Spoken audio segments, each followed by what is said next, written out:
Hai Sobat Masa, video ini masih membahas hal yang terkait dengan Renaissance dan Aufklärung. Kedua gerakan pemikiran ini ternyata membawa perubahan besar, terutama dalam ilmu pengetahuan. Nah, perkembangan ini akhirnya memicu terjadinya peristiwa besar lainnya yang mengubah hidup kita menjadi seperti sekarang ini. Dan itu dimulai dari penemuan mesin uap. Peristiwa apakah itu? Ya, benar sekali. Revolusi industri. Di video ini kita akan ngulik sejarah revolusi industri. Dari mulai latar belakang, fase revolusi industri, dan dampak revolusi industri terhadap dunia maupun bagi Indonesia. Yuk, sebelum kita mulai, boleh ambil cemilanmu dulu untuk menikmati video ini sampai selesai.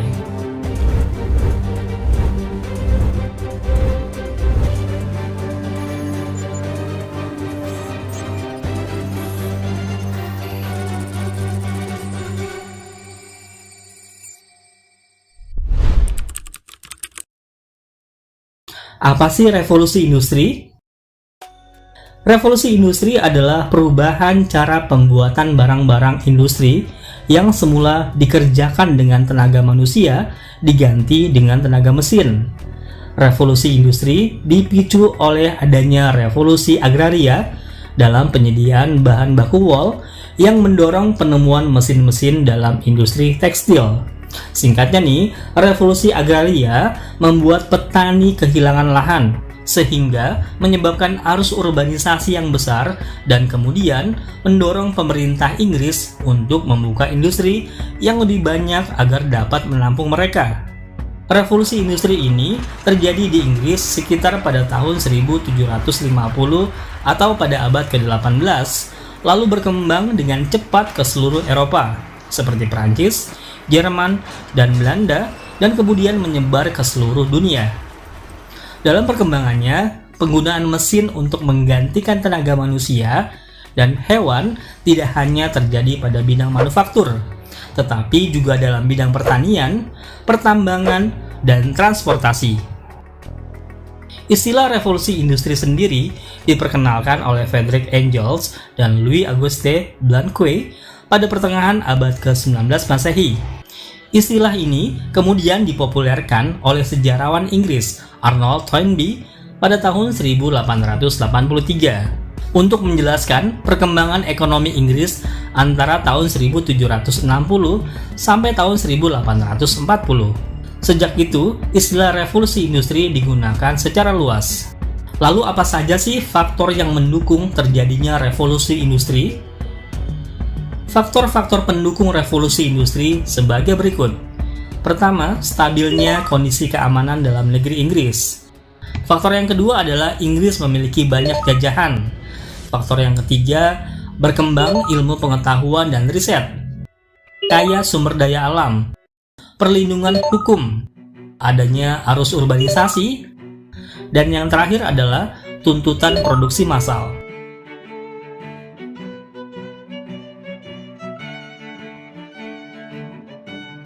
Lalu bagaimana sih proses terjadinya revolusi industri di Inggris? Ternyata, revolusi industri dibagi ke dalam dua fase. Pada fase pertama, perubahan berfokus pada bidang tekstil lewat penemuan alat pemintal benang. Alat pemintal benang pertama dibuat oleh James Hargreaves tahun 1767 dan diberi nama spinning jenny. Alat pemintal benang tersebut nantinya disempurnakan oleh Richard Arkwright dengan membuat alat pemintal yang bertenaga air serta mampu menghasilkan benang lebih halus dibanding hasil benang spinning jenny. Penemuan benda tersebut tentunya mendorong munculnya pabrik dan produksi massal dalam industri katun.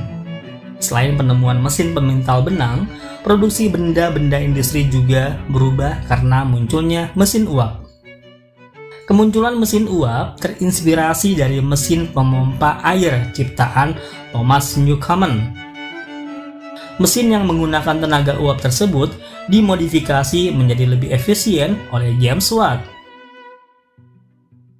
Mesin yang dibuat oleh James Watt ini akhirnya memicu munculnya kereta api penumpang yang ditemukan oleh George Stephenson dan kapal uap buatan Robert Fulton. Pada fase pertama ini, revolusi industri mempunyai tahap-tahapan sebagai berikut. Domestic system yang juga disebut sebagai tahap kerajinan rumah atau home industry, di mana pekerja bekerja di rumahnya sendiri dengan menggunakan alat milik mereka sendiri. Manufaktur industri. Manufaktur industri di mana mulai diperlukan tempat khusus untuk bekerja agar pengusaha dapat mengawasi cara kerja dan kualitas produksinya. Factory system. Factory system merupakan tahap industri yang telah menggunakan mesin dan bertempat di daerah industri khusus di dalam atau di luar kota dengan jumlah buruh yang sangat banyak. Pengusaha tinggal di tempat lain dan hasil usaha juga dijual di tempat lain. Revolusi industri yang awalnya hanya terjadi di Inggris, kemudian menyebar cepat ke Jerman, Amerika Serikat, Prancis, Italia, Jepang, dan berbagai negara lainnya. Tahun 1860, revolusi industri memasuki fase baru yang dikenal sebagai revolusi industri kedua. Fase kedua ini terjadi antara abad ke-19 dan abad ke-20 dan dikenal juga dengan sebutan revolusi teknologi. Revolusi ini identik dengan pembangunan jalan rel, produksi massal besi dan baja, penggunaan mesin yang meluas, peningkatan penggunaan tenaga uap, hingga munculnya listrik.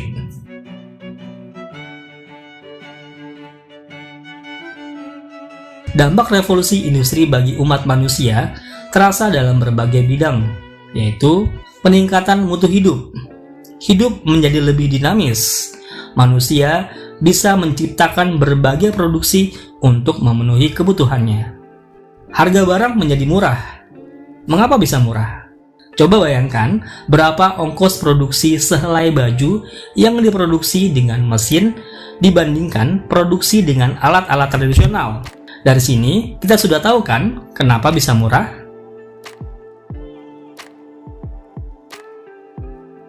Meningkatnya urbanisasi ke kota-kota industri. Selain berdampak positif, dampak negatif revolusi industri, khususnya di Inggris, adalah upah buruh yang murah. Ini menyebabkan timbulnya keresahan yang berakibat pada munculnya kriminalitas dan kejahatan. Upaya untuk memperbaiki nasib buruh dan masalah sosial di Inggris melahirkan aliran sosialisme dan revolusi sosial yang ditandai dengan keluarnya undang-undang berikut ini.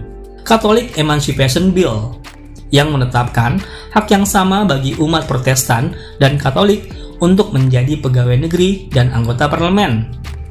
Abolition Bill berisi penghapusan sistem perbudakan di daerah jajahan Inggris. Factory Act yang menetapkan perlindungan anak dari eksploitasi industri. Poor Law berisi pendirian rumah-rumah bagi pengemis dan pengangguran. Munculnya paham-paham baru, yaitu kapitalisme.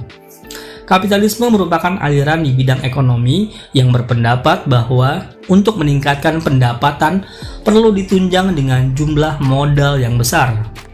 Kapitalisasi industri harus didukung oleh bahan baku dan pemasaran yang luas. Kapitalisme dan industrialisasi menjadi dasar bagi praktek kolonialisme dan imperialisme modern. Kemudian ada paham baru yaitu sosialisme. Sosialisme lahir sebagai reaksi terhadap revolusi industri yang berkembang akibat liberalisme. Industrialisasi telah memunculkan praktek kapitalisme yang lebih mementingkan individu sebagai pemilik modal dan mengesampingkan kaum buruh yang merupakan bagian terbesar dari masyarakat. Oleh karena itu, sosialisme berusaha mewujudkan kemakmuran bersama melalui usaha kolektif yang produktif di bawah kendali dan campur tangan pemerintah. Revolusi industri ternyata nggak hanya memberikan dampak global, melainkan juga berdampak ke Indonesia. Beberapa dampak revolusi industri bagi Indonesia yaitu Munculnya industrialisasi terutama di sektor perkebunan. Ini kemudian diikuti dengan pembangunan jalur kereta api di Pulau Jawa secara masif. Munculnya imperialisme modern di Indonesia. Dan yang terakhir, diterapkannya kebijakan politik pintu terbuka melalui penerapan Undang-Undang Gula dan Undang-Undang Agraria oleh pemerintah kolonial Belanda pada tahun 1870. Bagaimana? Sudah jelas bukan? Atau ada bagian yang belum?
Indonesia adalah salah satu negara dengan perkembangan ekonomi yang pesat.